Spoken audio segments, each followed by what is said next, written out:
Dan Bapak yang Allah hormati, tentu kita bersyukur atas semua nikmat. Kita bersyukur atas semua keadaan, ya, uh, terhadap apa yang ada pada diri kita, termasuk juga bagaimana posisi kita saat ini, bagaimana keadaan kita saat ini. Kita tinggal di bumi yang mana ini juga adalah bagian dari takdir Allah, ya. Tentu ada hikmah yang bisa kita ambil. Mungkin juga tidak selamanya kita bisa menyadarinya. Nah, tentang kehidupan kita sebagai manusia juga demikian. Sejatinya telah berada dalam ketetapan Allah Subhanahu wa taala. Kita tinggal di mana, kita saat ini hidup di mana. Saya hidup di BSD, sebelumnya juga sempat merantau ke beberapa tempat. Bapak Ibu juga demikian di tempatnya masing-masing, ya. Itu adalah bagian dari ketetapan Allah Subhanahu wa taala. Sejak penciptaan Nabi Adam dan Hawa di surga hingga diturunkan ke bumi, semuanya itu juga merupakan bagian dari skenario besar, grand design dari Allah Subhanahu wa taala. Itu pun juga yang ada pada diri kita saat ini. Maka kita syukuri, kita jalani, dan tugas kita sebagai hamba adalah beribadah kepada Allah Subhanahu wa taala. Jadi apa yang kita jalani hari ini bukanlah sesuatu yang kebetulan, bukanlah sesuatu yang eh, sia-sia, tapi merupakan bagian dari kodo dan kodar yang terus berjalan dalam setiap detik kehidupan, setiap waktu, setiap detik kehidupan kita. Nah, kadang-kala kita menghadapi ujian, hambatan, ya, kadang-kala mendapatkan kemenangan atau kesuksesan, ya. Dan setiap hambatan yang hadir pada diri kita, sesejatinya, sesungguhnya, ini juga mengandung hikmah. Namun sekali lagi hanya saja seringkali kita sebagai manusia ini nggak menyadarinya, ya. Kadang kita baru tahu setelah terjadi. Dan manusia tentu semuanya adalah dalam rencana Allah Subhanahu wa taala. Allah berfirman dalam Quran surat Al-Baqarah ayat 30, "Iz qala rabbuka lil malaikati inni ja'ilun fil ardi khalifah." Allah telah menciptakan manusia ini, menurunkan ke bumi ini sebagai khalifah. Ini tentu kalau kita ini ya insafi dari pelajaran misalkan tentang kisah-kisah, ya. Kisahnya Nabi Adam alaihissalam, ya. Sejak awal Nabi Adam, ya, tinggal di surga, dan Nabi Adam kemudian diturunkan oleh Allah ke bumi, ya. Apakah diturunkannya ke bumi ini karena apa? Ya, karena apakah karena Nabi Adam memakan buah terlarang, atau karena digoda iblis sehingga dihukum sampai ditempatkan ke bumi? Tentu kalau kita menginsafi di dalam ayat ini bahwa sebenarnya sejak awal Nabi Adam memang telah Allah tetapkan untuk menjadi khalifah di bumi, ya. Iz qala rabbuka lil malaikati inni ja'ilun fil ardi khalifah. Ya. Memang sudah grand design Allah untuk menugaskan ataupun juga menciptakan Nabi Adam untuk menjadi khalifah di bumi. Adapun peristiwa yang memakan buah khuldi, gitu ya, membuahkan buah yang dilarang, itu bukanlah menjadi penyebab utama, melainkan sebab dalam bagian dari grand design skenario Allah Subhanahu wa taala. Ini kalau kita maknai juga, ya, kode dan kodar kita hidup ada saat ini. Kita mungkin pernah ada yang dalam kondisi sampai eh, sudah yatim atau sudah ditinggal orang tua, atau juga dulu pernah mengalami kesulitan-kesulitan, pindah, apalagi dunia sales, ya, pindah-pindah gitu kan, ya. Terus sampai sekarang menetap dan punya peran di masyarakat, punya peran di keluarga, itu semua adalah bagian dari kode dan kodar Allah. Maka kalau kita insafi itu, semua yang terjadi adalah bagian dari ketetapan Allah. Semua yang terjadi pada diri kita adalah bagian dari ketetapan Allah, ya.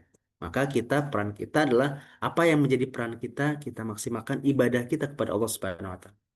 Manusia tetap memiliki kehendak tentunya. Namun kehendak itu berjalan dalam skenario Allah Subhanahu wa taala. Dan takdir bukan meniadakan usaha, ya, tetapi usaha apapun yang kita lakukan tetap mengarah kepada hasil ataupun juga kodar-kodar yang Allah sudah tetapkan. Tugas kita adalah untuk beribadah, ya. Karena manusialah yang diuji, ya. Bukan Allah sang pencipta yang diuji, tapi manusialah yang diuji. Nah, kembali kepada kisah sirah ataupun sejarah, kisos ya. Kisos ataupun sejarah sirah itu adalah jejak ya kata bahasanya. Artinya sesuatu yang telah berlalu tapi jejaknya masih bisa terlihat. Itu dalam bahasa Arab disebut dengan kisos gitu ya. Nah, kisah misalkan kisahnya Nabi Allah Ibrahim alaihissalam. Nabi Ibrahim yang dikenal sebagai bapaknya para nabi ya. Sosok yang dikenal sebagai simbol ketauhidan. Dalam perjalanan hidupnya, beliau juga banyak nih berpindah-pindah. Di mana Nabi Ibrahim itu dilahirkan? Beliau dilahirkan di Ur, atau mungkin dalam bahasa atau sejarah di buku-buku kita mengenalnya Ur itu adalah negeri Mesopotamia, di mana itu antara Iran atau Irak gitu ya, di Mesopotamia. Kemudian beliau berpindah ke Haran. Di Haran inilah kemudian beliau menghadapi ujian bertemu dengan raja yang zolim, itu Raja Namrud. Setelah itu hijrah ke Syam, ya, ke Hebron. Ya. Syam itu adalah kalau sekarang ada 4 negara, yaitu Syria, Yordania, Palestina, itu lagi apa ya? Syria, Yordania, Palestina. Nah, dari Syam, dari negeri Syam itu beliau sempat ke Mesir ya. Di Mesir kemudian nanti ketemu dengan Ibunda Hajar itu dari Mesir ya. Terus dari Mesir kembali lagi ke Hebron, baru setelah itu menuju Mekah bersama sang istri itu Hajar, yang itu bersama putranya yaitu Nabi Allah Ismail alaihissalam. Beliau berpindah-pindah ya dari satu tempat ke tempat lain ya, memainkan peran-peran dalam kehidupan. Dan itu juga pelajaran buat kita. Perjalanan hidup penuh peristiwa, perpindahan. Ya, ini perpindahan adalah bagian dari takdir untuk membentuk pribadi yang kokoh ya dalam hal tauhid. Begitupun juga kita mungkin ya, apalagi dunia sales ya, pernah pindah-pindah, pernah tinggal di Jawa Tengah, Jawa Timur, di Kalimantan saat ini atau di Sumatera. Ini adalah juga bagian dari skenario Allah ya. Dan kita saat ini berada di tempat kita masing-masing. Ada yang di Jogja, ada di Pacitan tadi. Ini kita punya peran ya. Peran kita itu adalah bagian dari grand design Allah Subhanahu wa taala. Kita menjalaninya, ikhtiar kita tetap kita lakukan, itu kan ya. Hasil itu adalah Allah yang telah menetapkannya. Nah, kemudian kita juga bisa belajar dari kisahnya Nabi Allah Yusuf alaihissalam. Kita pernah bahas tentang kisah Nabi Yusuf ini. Ini kita bahas lagi karena ini adalah disebut sebagai ahsanul qasas ya, kisah terbaik gitu kan ya. Dan memang kebutuhan akan kisah ini juga penting gitu ya. Kita belajar sirah, membaca sejarah, membaca kisah itu juga penting. Karena asbabun nuzul dari surat Yusuf itu juga terkait dengan permintaan sahabat ya. Jadi di antara sahabat itu ada yang bilang ke Rasulullah, ini kan apa namanya? Kisah tentang turunnya ataupun kisah ayat surat Yusuf ini adalah surat Makkiyah ya, surat yang diturunkan uh, sebelum hijrah ya, surat Makkiyah. Nah, ini juga salah satu asbabun nuzulnya adalah kisah ketika para sahabat itu bertemu dengan Rasulullah seperti biasa ngaji, dan waktu itu masa Rasulullah membimbing para sahabat di rumah Al-Arqam bin Abil Arqam. Nah, ketika itu sahabat eh, ini yang dikisahkan oleh sahabat Sa'ad bin Abi Waqqas. Ya. Beliau eh, mengisahkan bahwa ketika itu para sahabat sedang berkumpul dan bilang kepada Rasulullah, "Wahai Rasulullah, andai engkau bercerita kepada kami." Jadi mereka mungkin merasakan ada kejemuan itu kan ya, pengen dengar kisah dari Rasulullah Shallallahu Alaihi Wasallam. Maka kemudian Allah menurunkan surat Yusuf ya, dari mulai Alif Lam Ro gitu ya sampai jumlah ayatnya adalah 111 ayat gitu ya. Nah, kisah Yusuf ini menarik ya karena beliau menjalankan rangkaian takdir ya. Dari mulai beliau bermimpi itu kan ya. Mimpi melihat 11 bintang, matahari dan bulan bersujud kepadanya ya. Dan kemudian mimpi ini ya bermula dari mimpi ini kemudian Nabi Allah ayahnya ya itu mengatakan bahwa jangan disebar-sebarkan ya karena khawatir nanti akan menyebabkan iri ya dari saudara-saudaranya ya. Karena Nabi Allah Yakub sebagai ayahnya Nabi Yusuf juga punya firasat, punya ini ya, ciri-ciri melihat gejala ciri-ciri tentang Nabi Yusuf ini adalah akan menjadi seorang nabi itu kan ya. Dilihat dari bagaimana perilakunya, bagaimana eh, akhlaknya itu ya, bagaimana suaranya itu ya yang dilihat oleh Nabiullah Yakub alaihissalam. Ya. Dan Nabi Yusuf ini adalah orang yang kata Rasulullah sebagai orang mulia, anak orang mulia, anak orang mulia, anak orang mulia, gitu ya. Karena beliau nasabnya sangat mulia. Yusuf bin Yakub. Nabi Yakub itu adalah Nabi Allah atau dikenal dengan Israel, gitu ya. Kemudian putra Ishak, putra Nabiullah Ibrahim alaihissalam. Jadi nasabnya sangat bagus tuh. Ayahnya, kakeknya, buyutnya, semuanya adalah orang-orang mulia, para nabi, gitu ya. Nah, kisah tentang Nabi Yusuf ini kemudian uh, beliau dibuang ya, dibuang ke dalam sumur dalam ayat ke-10 dari surat Yusuf ya. Bagaimana para saudara-saudaranya ini membuat permufakatan jahat ya untuk mencelakakan Nabi Yusuf, menyingkirkan Nabi Yusuf karena rasa iri dan dengki. Dan ini pelajaran juga bahwa setan masuk kepada para saudaranya Yusuf ini ya melalui penyakit iri dan dengki. Ya. Dari situ kemudian eh, setanlah yang menguasai eh, para saudaranya ini. Sehingga kemudian Nabi Yusuf dibuang ke sungai ke sumur ya. Tadinya mau dibunuh gitu kan ya, tapi ada saudaranya lain yang lain dibuang saja ke sumur biar diambil oleh para musafir. Ya. Nah, dari salah satu tafsir Al-Qurtubi menyatakan bahwa Allah ya, menjaga Nabi Yusuf dalam gelapnya sumur untuk memindahkannya menuju Mesir. Jadi ini juga tentang makna takdir ya. Takdir kelihatannya ya, takdir pahit ya, sering menjadi gerbang menuju kemuliaan. Mungkin Nabi Yusuf tidak menjadi raja ataupun juga perdana menteri orang penting di Mesir kalau tidak melalui ujian dan perjalanan ini gitu kan ya. Kalau hanya tinggal bersama bapaknya gitu kan ya, maka tidak tidak sampai menjadi pejabat petinggi di Mesir. Nah, ini juga perjalanan hidup, Kak. Kadang takdir pahit sering menjadi gerbang menuju pada kemuliaan. Dan kalau kita ambil hikmahnya di sini juga sumur adalah ini tempat yang gelap, namun darinya lahir cahaya, ya. Dan ini juga pelajaran bahwa kadangkala ujian itu adalah eh, cara Allah memindahkan kita, cara Allah mengangkat derajat kita. Ujian itu bukan tanda Allah murka, tapi bisa jadi itu adalah cara Allah untuk memuliakan, memindahkan kita ke tempat yang lebih mulia. Perjalanan hidup Nabi Yusuf ini menarik kalau untuk ini ya dicermati bagaimana dibuang oleh saudaranya ya.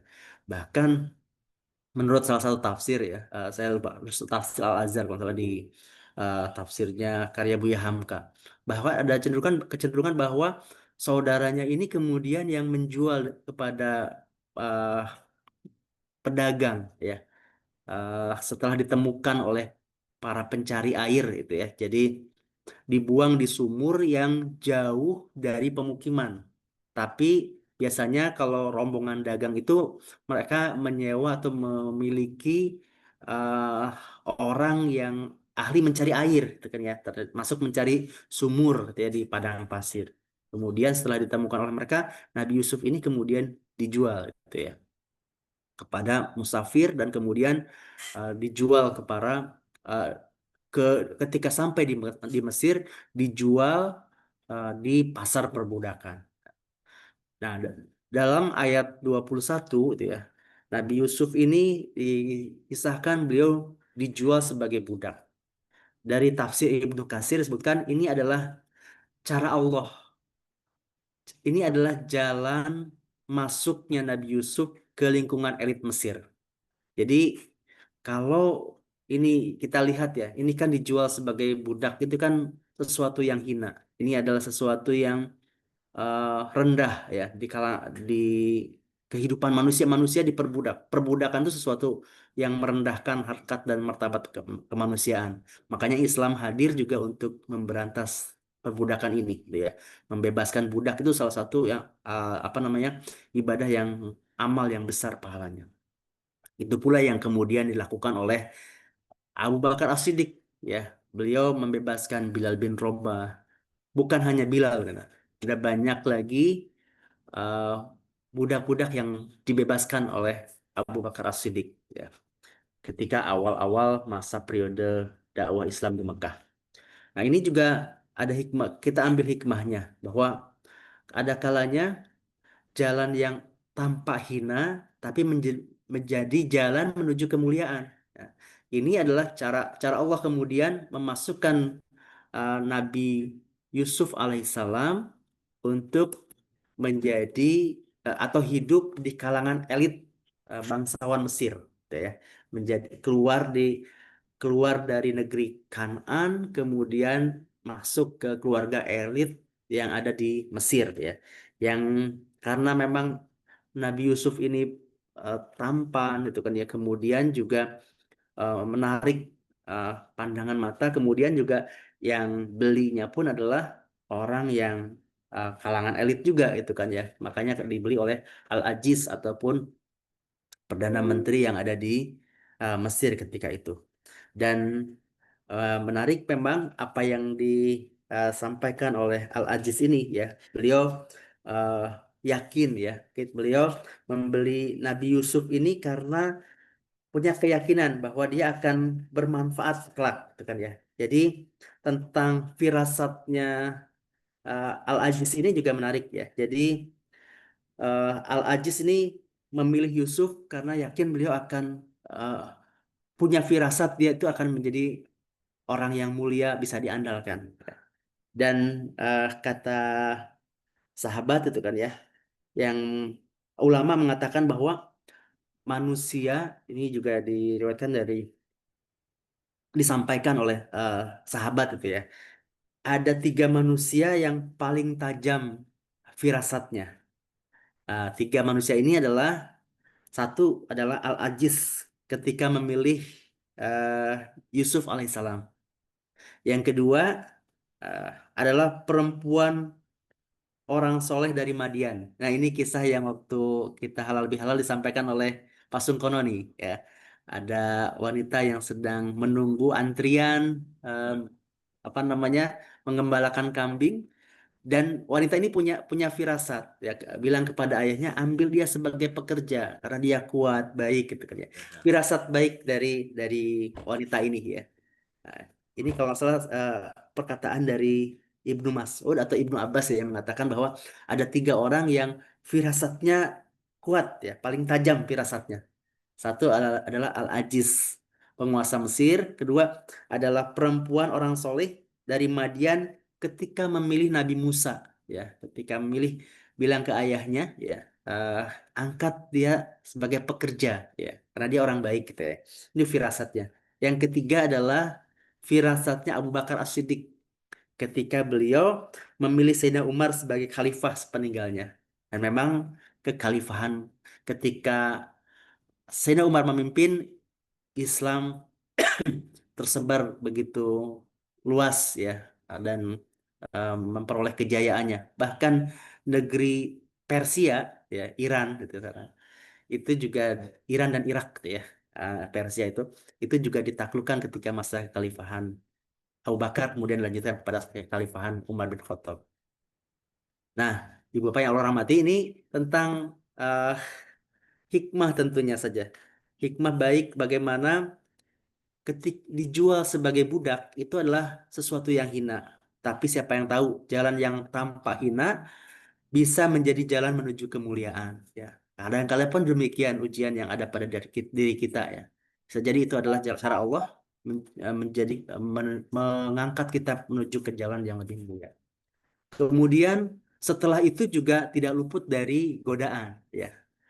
Ayat 23-nya Nabi Yusuf eh, diuji ya. Ujian tentang bagaimana kesucian ya. Kesucian diri, kemudian menjaga dari godaan-godaan syahwat gitu ya. Dari tafsir Ar-Raghib mengatakan bahwa ujian ya, beliau diuji oleh istri dari Al-Aziz gitu ya untuk berbuat serong gitu ya. Tapi kemudian ini juga adalah ujian ini untuk membuktikan kesucian dan kezuhudan Nabi Yusuf alaihissalam. Kalau kita maknai dari sisi takdir ini adalah bahwa tanpa ujian itu nggak ada kenaikan derajat. Jadi ujian itu adalah bagian dari atau cara Allah, skenario Allah untuk mengangkat derajat seseorang. Kita pun diuji demikian untuk Allah menguji kita ketika lolos dari ujian itu maka Allah angkat derajat kita. Dan ini juga ada hikmahnya. Ternyata fitnah besar datang sebelum amanah besar. Tentu Nabi Yusuf ya akan mengemban amanah besar ya. Beliau diuji oleh Allah dengan fitnah ya yang datang ya kepada beliau dan beliau lulus dari ujian itu. Ini juga menunjukkan tentang keberhasilannya Nabi Yusuf alaihissalam ya untuk kemudian menjadi orang mulia di negeri Mesir. Ini tentang integritas ya. Ini kadangkala ya eh, ini sesuatu yang mahal ya di negeri ini tentang integritas ya. Merasa diawasi kan integritas itu kan. Kita melakukan sesuatu secara ihsan ya. Punya integritas itu ya. Ihsan itu selalu merasa diawasi, berusaha untuk melakukan yang terbaik. Ini pula yang dilakukan oleh Nabi Yusuf alaihissalam. Bagaimana beliau sudah merasakan Al-Aziz itu telah berbuat baik kepada dirinya, ya, maka nggak mungkin saya mengkhianatinya. Begitupun juga mungkin dalam pekerjaan, dalam amanah yang kita kita emban itu kan ya.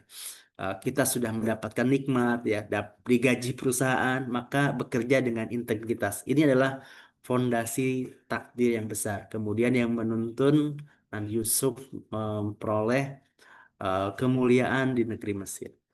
Kemudian ujian kemudian datang lagi ya.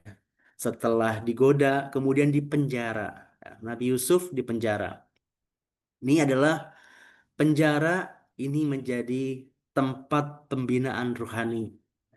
Dari tafsir Ibnul Jauzi mengatakan bahwa penjaranya ini adalah tempat pembinaan ya. Yang sesuatu yang tampak seperti hukuman ini bisa jadi menjadi persiapan gitu ya. Sesuatu yang eh, merasa terkurung ya. Allah mengurung agar hati kita dibebaskan ya. Sesuatu yang tempat yang terlihat sempit itu bisa jadi menjadi sekolah jiwa. Nah, ini juga yang dialami oleh Nabi Yusuf alaihissalam. Beliau dipenjara ya, tapi ini justru untuk sesuatu ya, suatu masa, satu periode untuk mengasah sebagai bentuk persiapan beliau ya untuk mengemban amanah besar. Kemudian beliau diberi ilmu dan eh, diangkat ya kedudukannya. Ilmu yang dimiliki oleh Nabi Yusuf, jadi mukjizat yang dimiliki oleh Nabi Yusuf alaihissalam itu adalah tentang ilmu tafsir mimpi ya. Dan ini menjadi jalan Nabi Yusuf kemudian memperoleh kekuasaan. Dan memang tabiat dari mukjizat itu adalah selalu relevan dengan keadaan zaman gitu ya. Dan zamannya Nabi Yusuf ketika itu adalah sesuatu apa mimpi, tafsir mimpi itu adalah sesuatu yang eh, punya pengaruh besar di lingkungan masyarakat. Jadi sama ya seperti mukjizat-mukjizat para nabi yang lainnya. Nabi Musa bisa merubah tongkat menjadi ular karena mukjizat itu kan tujuannya untuk melemahkan uh, anggapan manusia bahwa tentang kekuatan mereka, tentang keyakinan, tentang apa yang mereka banggakan. Dan Allah menunjukkan bahwa Allah yang Maha Kuasa. Kemudian Allah turunkan mukjizatnya Nabi Musa alaihissalam, tongkat menjadi ular. Karena ketika itu sedang digandrungi uh, apa namanya, ilmu sihir di tengah masyarakat. Kemudian juga Nabi Musa diberikan mukjizat, ya, ada banyak mukjizat Nabi Musa, ya. Kemudian dari ketiaknya, tangannya kemudian keluar cahaya putih yang kemilau itu kan, ya. Ini juga untuk menaklukkan pandangan, karena waktu itu orang Mesir, orang uh, ini ya, menyembah Ra, ya, dewa, dewa matahari, dewa dewa api, dewa cahaya, dewa matahari itu kan, ya. Nabi Nabi Musa mengeluarkan cahaya yang sangat kilau kemilau dari ketiaknya. Kemudian juga ada katak, ya, yang menyerang istananya Firaun itu kan, ya. Katak itu sebagai lambang eh, kesuburan itu kan, ya. Kemudian lambang sesuatu yang diagungkan di masyarakat Firaun ketika itu gitu ya. Sampai kemudian sungai Nilnya berubah menjadi darah gitu kan, ya.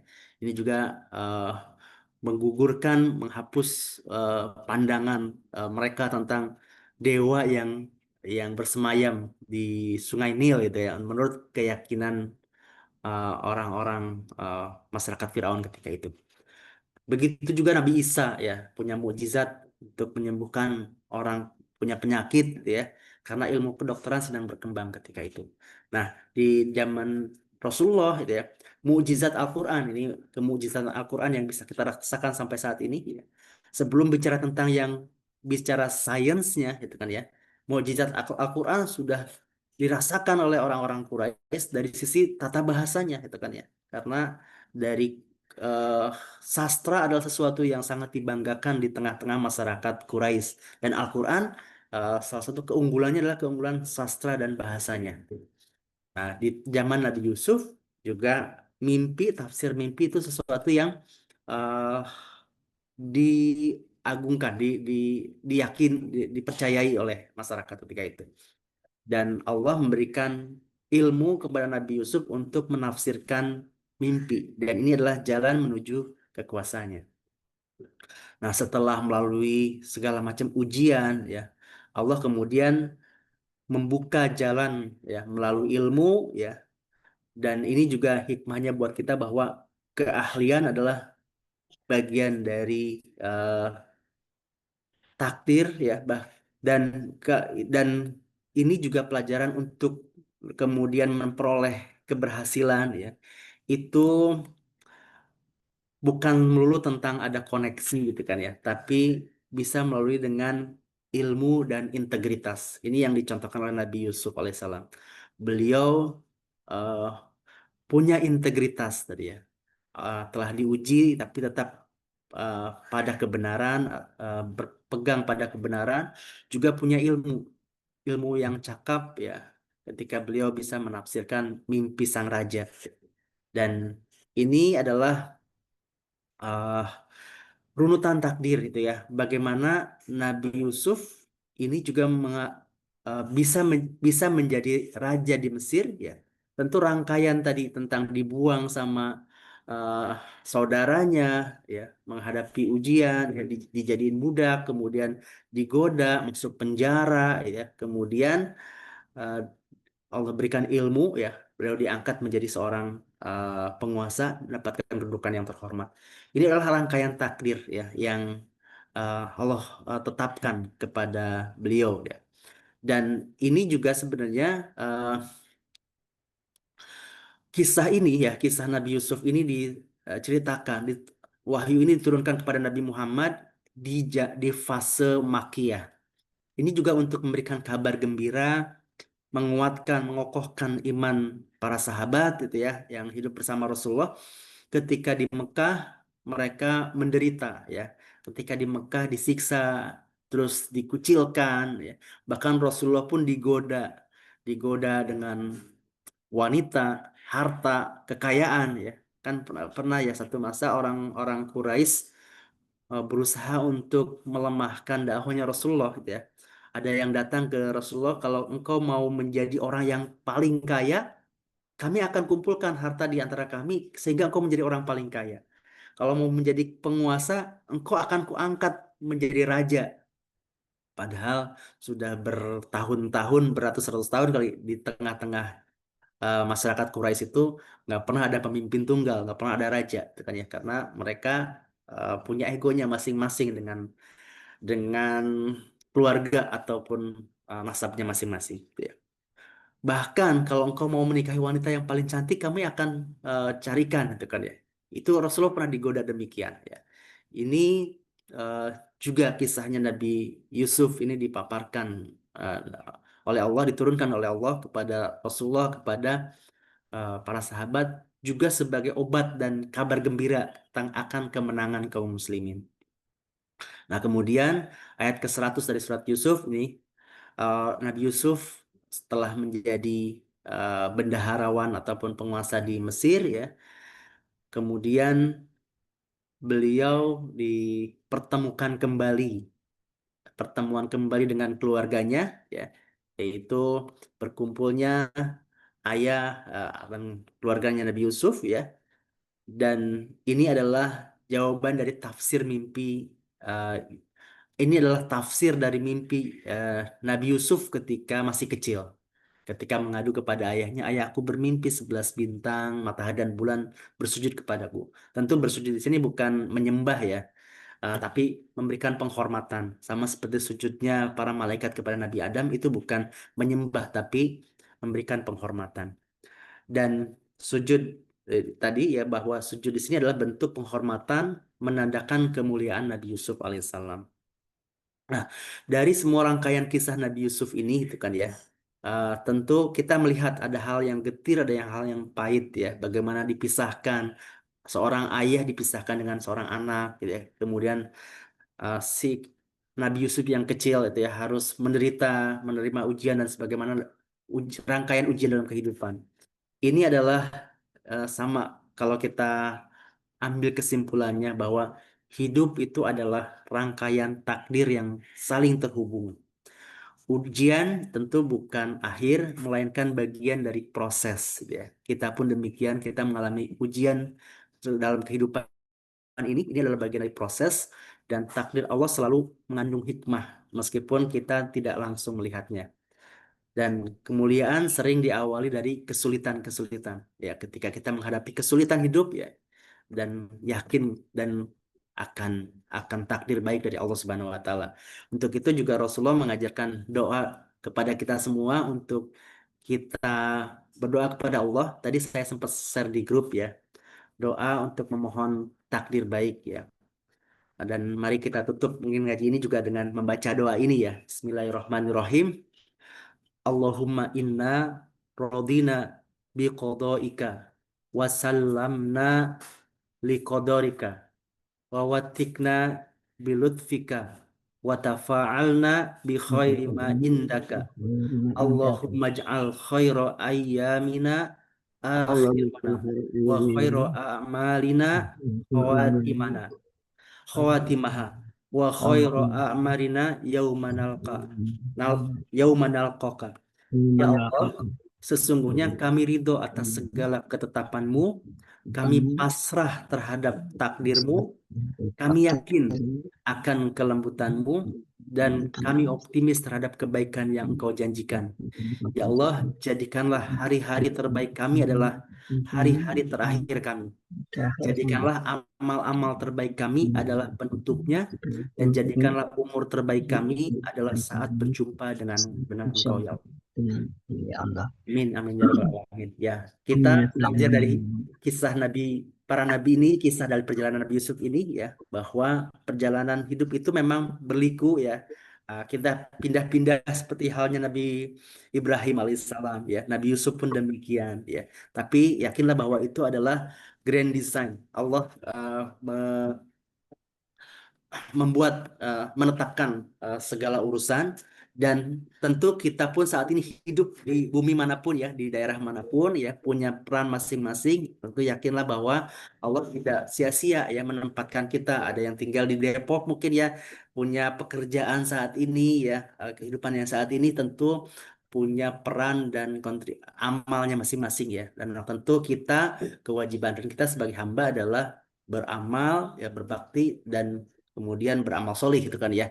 Dan tentu takdir Allah yang menentukan ya. Kita diperintahkan untuk berikhtiar dan kitalah manusia yang diuji ya, bukan Allah yang diuji ya. Kita diuji untuk menjalankan uh, memilih kehidupan ini dengan kehidupan yang dengan cara-cara terbaik kita ya. Mungkin demikian, semoga bisa mengambil hikmahnya dari kisah dan ibrah dari Qasas Qasasul Anbiya ini ya. Kisahnya Nabi Yusuf alaihissalam di pagi hari ini. Demikian, kurang lebihnya mohon maaf kalau ada kekurangan dalam hal penyampaian. Silahkan kalau ada tambahan tausiah ataupun diskusi dipersilahkan.